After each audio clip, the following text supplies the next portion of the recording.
സ്നേഹനിധികളായ സഹോദരി സഹോദരന്മാരെ എല്ലാവർക്കും നമസ്കാരം. നമ്മളൊരു വാക്കപ്പൊരിൻ്റെ അടുപ്പുണ്ടാക്കാൻ വേണ്ടി മണ്ണെടുക്കാൻ വേണ്ടി വന്നാട്ടോ.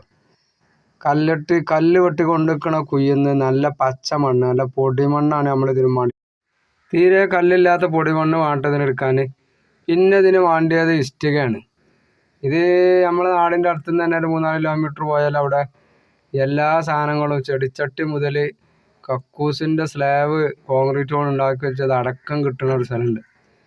അരീക്കോട് പുത്തലെന്നറിയും ആ ശ്രീ സാളിഗ്രാമ അമ്പലത്തിന് തൊട്ട് ചാരി ഉള്ളൊരു കടയിൽ നിന്നാണ് ഇതിനുള്ള ഇഷ്ടിക വാങ്ങണത്. അവിടെ ഇതേപോലെ മറ്റേ ഓളോ ബ്രിസ്കുകൾ, പിന്നെന്താ കക്കൂസിൻ്റെ വേസ്റ്റ് കുഴികൾ, കക്കൂസിൻ്റെ ടാങ്ക്.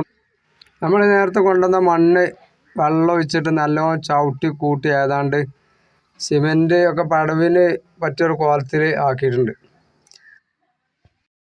പിന്നെ ഇതിനാണ് ഞങ്ങൾ ഈ ചട്ടിയായിട്ട് വേണ്ടിയത്. ഒരാൾക്ക് ശരിക്ക് ഒരു 5 അടിയൊക്കെ ഉള്ള ഒരാൾക്ക് ശരിക്ക് കടക്കാൻ പറ്റിയത് വലിയ ചട്ടി അതിനുള്ളത്.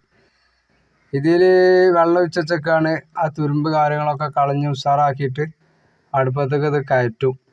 ഇത്ര വലിയ ചട്ടിയിലാണ് ഒരു 10 ലിറ്റർ വെളിച്ചെണ്ണ എങ്ങനെയായാലും ഇതിൽ കൊള്ളും. അങ്ങനത്തെ വലിയ ചട്ടിയാണ്. അതുകൊണ്ടാണ് അടുപ്പ് ഉണ്ടാക്കുന്നത്.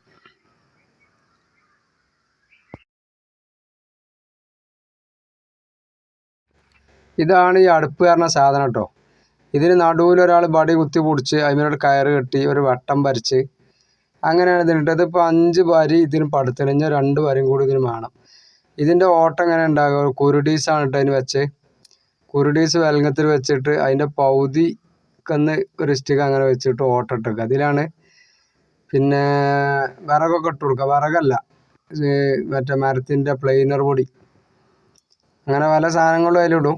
ഇങ്ങനെയാണ് ഈ അടുപ്പ് ഉണ്ടാകുക. ഇതിപ്പം പണി പൂർത്തിയായിട്ടില്ല. ഇങ്ങനെ ഉണ്ടാകല്. ഇതാണ് അതിൻ്റെ പഴയ ഒരു അടുപ്പിട്ട് ഈ മാതൃകയിലുണ്ടാവും. ഇതിപ്പം ചെമ്പ് വെച്ചതാണ്. അതിക്ക് ഇവിടെ പൊരി നടന്നുകൊണ്ട് നിൽക്കുന്ന ഷെഡ് തന്നെയാണ്. അപ്പോൾ നിങ്ങൾക്ക് കാട്ടി തരാൻ വേണ്ടിയിട്ട് ഇങ്ങനെ ഒന്ന് അവിടെ ഉണ്ടാക്കിയാൽ തന്നെ ഒന്ന് എടുത്ത് വിട്ടത് അങ്ങനെ ഉണ്ടാവും. അതിൻ്റെ അടുപ്പിൻ്റെ കുഴൽ പോകാൻ സെപ്പറേറ്റ് ആയിട്ട് വേറൊരു സ്ഥലം പടുത്തുകൊണ്ട് ഉണ്ടാക്കണം. ഇങ്ങനെയാണ് ഈ അടുപ്പിൻ്റെ ഒരു രൂപം. ആ കുരുടീസ് വെക്കാനുള്ളത് മാത്രം ശ്രദ്ധിക്കാനുള്ളൂ. പടവ് സംഭവം എത്തില്ലാന്ന് ഒരു വട്ടം വരക്കുക, ആ വട്ടത്തിനനുസരിച്ച് ഇഷ്ടിക പടുക്കുക. ഈ കുരുടീസ് അടുപ്പിൻ്റെ മുഖം വരുന്നിടത്ത് ഒഴിവിടണം. അത്രമാത്രം ശ്രദ്ധിക്കാൻ.